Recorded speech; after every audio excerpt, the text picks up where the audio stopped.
Nous suivre. Merci de votre fidèle attention sur Télé 50.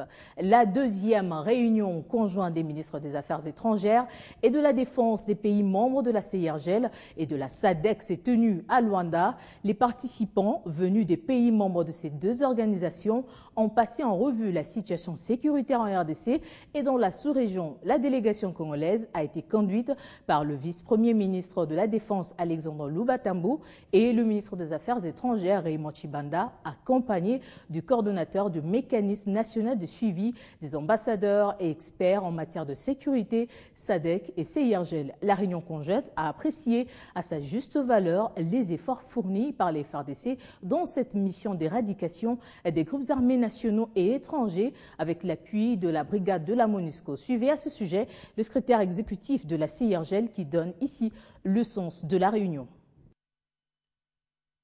Nous avons pu faire l'inventaire et passer en revue la situation actuelle de toutes les forces négatives et groupes armés qui sévissaient dans l'est de la RDC.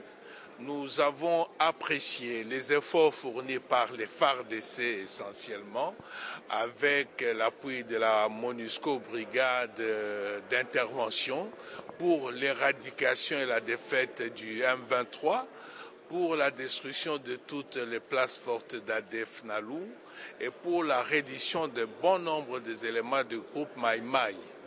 En ce qui concerne les FDLR, vous savez qu'il y a eu un mini-sommet au mois de mars, plus précisément le 25 mars ici à Luanda, sous la présidence du président Dos Santos, et qu'il avait été décidé d'accélérer le processus de rapatriement, de désarmement volontaire et rapatriement continu des éléments des FDLR et également d'entreprendre des actions militaires contre les récalcitrants, ceux qui résisteraient.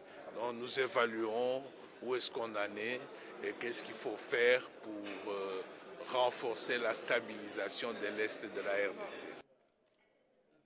Côté RDC, la priorité du gouvernement est la fin de l'existence de ces personnes sur le territoire congolais. Déclaration ce jeudi du porte-parole du gouvernement, Lambert Mende, lors d'un point de presse au cours duquel il a balayé plusieurs questions qui défraient la chronique, notamment la récente communication de la SENCO et les incidents de Kanyesheza entre les FARDC et les forces rwandaises. C'est la première apparition du porte-parole du gouvernement de la République démocratique du Congo devant la presse après le 54e anniversaire de l'indépendance du pays célébré en grande pompe. Le fait que depuis hier, à Luanda, en Angola, ici devant les journalistes venus nombreux au rendez-vous, Lambert Mende va axer son speech sur essentiellement 3 points. Le désarmement volontaire des FDLR, les incidents FARDC-RDF à Kanyesheza et la récente communication de la SENCO. Pour la République démocratique du Congo, pour son président et son gouvernement, la priorité dans ce dossier des rebelles rwandais reste la fin de leur présence sur le territoire de la République démocratique du Congo. Nous n'avons, nous, RDC, ni le pouvoir, ni l'intention de gérer l'avenir politique, social ou judiciaire des FDLR, ayant déjà fort à faire avec les plus de 70 millions de Congolaises et de Congolais dont nous avons la charge. Le porte-parole du gouvernement a déploré le mensonge du Rwanda en rapport avec la situation qui a prévalu tout récemment à Kanyesheza, quand on sait que ce sont les éléments de l'armée rwandaise qui ont violé le territoire congolais. Les enquêtes des experts de la CIRGL l'ont d'ailleurs prouvé. Le gouvernement congolais n'a pas apprécié la manière dont les faits relatifs à ces incidents de Kanyesheza ont été manipulés et travestis. On a parlé d'une violation du territoire du Rwanda par une section des éléments des forces armées de la République démocratique du Congo qui auraient eu l'intention d'aller voler des vaches, sans blague. D'après cette version, la section des voleurs de bétail, je ne sais pas si ça existe dans une armée, aurait été stoppée dans ses turpitudes à la suite d'une dénonciation de bergers excédés, mais aucun enquêteur de la CIRGL n'a vu de berger excédé qui se soit plaint d'une tentative ou même d'un vol de bétail.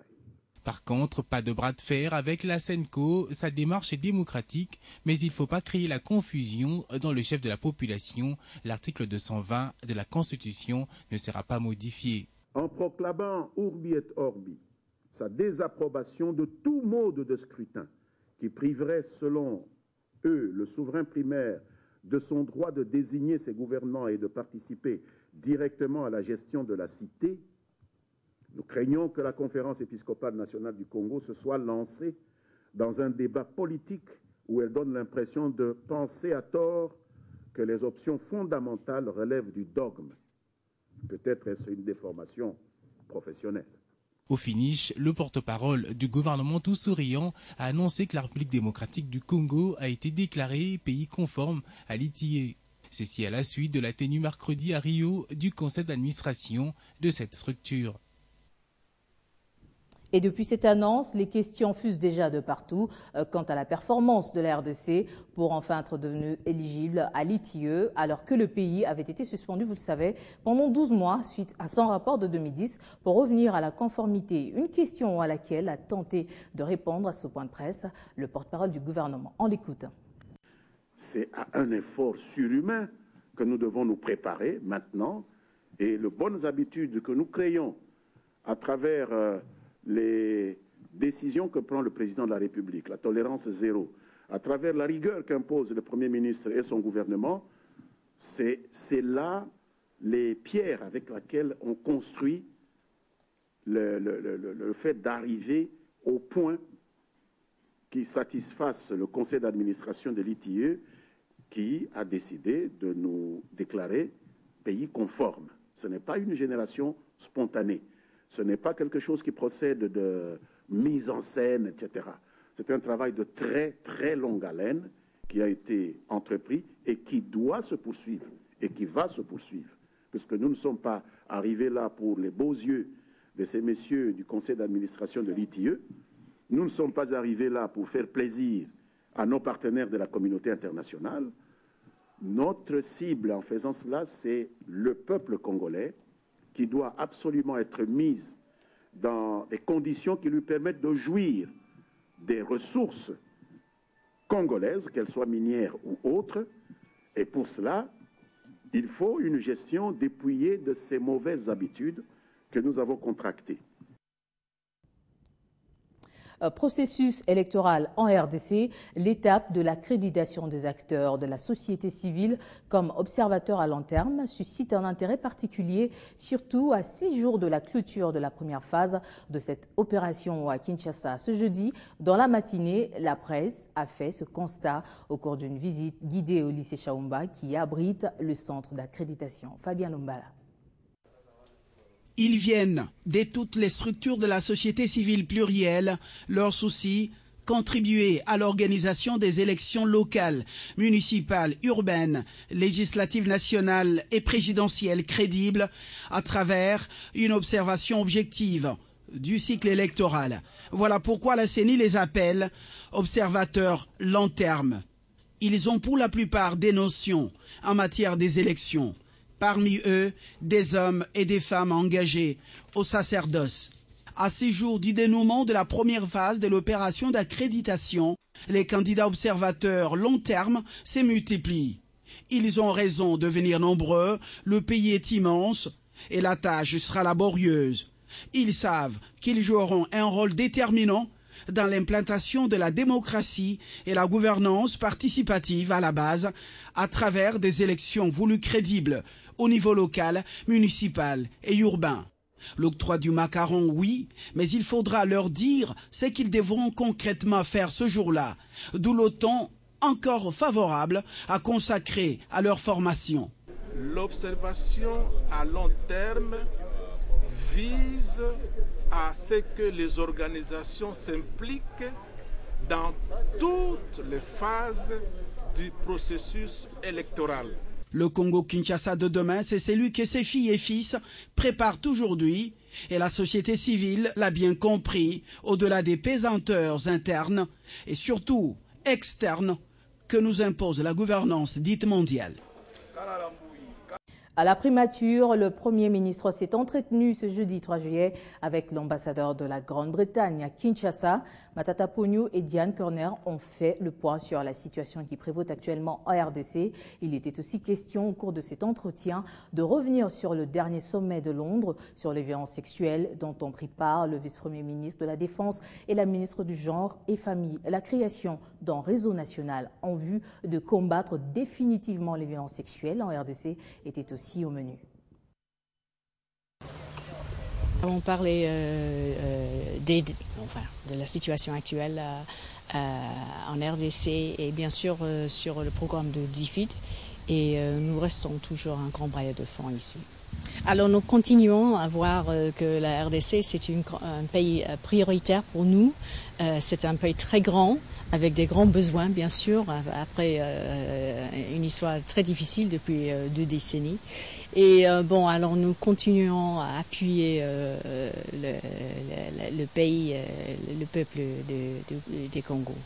Nous avons des grands programmes, par exemple pour la santé, pour l'assainissement de l'eau, des grands programmes contre le paludisme, aussi pour les fonctions publiques, pour la réforme de la police. Nous sommes le plus grand bailleur de fonds dans le secteur de réforme de la police. Nous appuyons aussi la réforme du climat des affaires, anticorruption bien sûr, mais aussi pour appuyer le secteur, le développement du secteur privé en RDC. Depuis l'année dernière, on a fait des bons progrès pour établir la paix dans l'est du pays, comme a évoqué son Excellence dans son discours l'autre jour.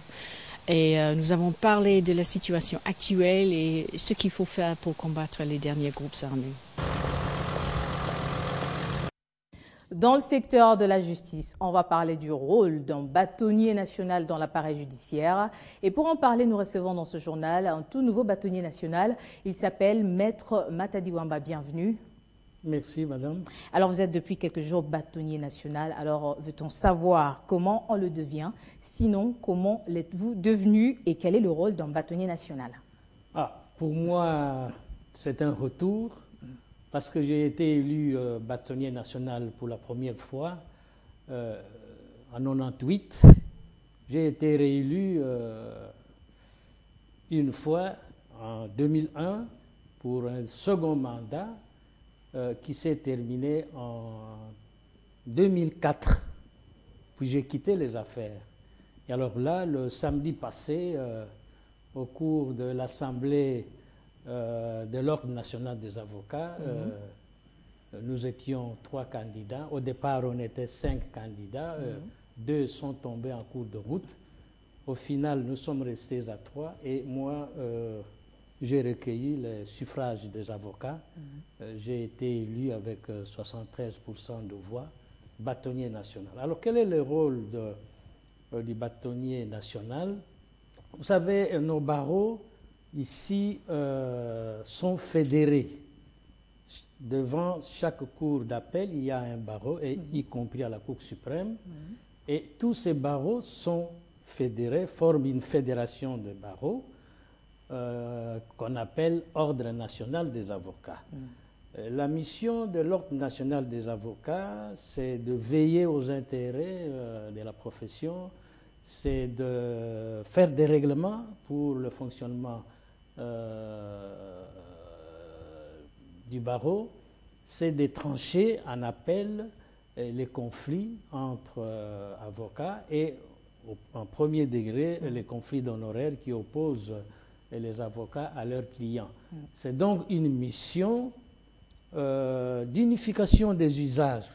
Il ne faut pas que dans un même pays, les barreaux aient des usages différents, n'est-ce pas? Il faut que les usages soient les mêmes, les traditions soient les mêmes et qu'il y ait une coordination. Moi, je suis au niveau de la coordination pour la bonne marche des affaires du barreau. Alors, vous venez donc d'être réélu, on doit dire comme ça. Qu'est-ce qu'on devra attendre de vous dans cette nouvelle casquette à l'avenir? Madame, les avocats m'ont rappelé, parce qu'ils se sont souvenus de ce que j'ai fait durant les précédents mandats. D'abord, ils veulent être fiers, n'est-ce pas? Quand on dit maître, maître, ça suppose une contrepartie, n'est-ce pas? Et cette contrepartie, c'est d'abord le respect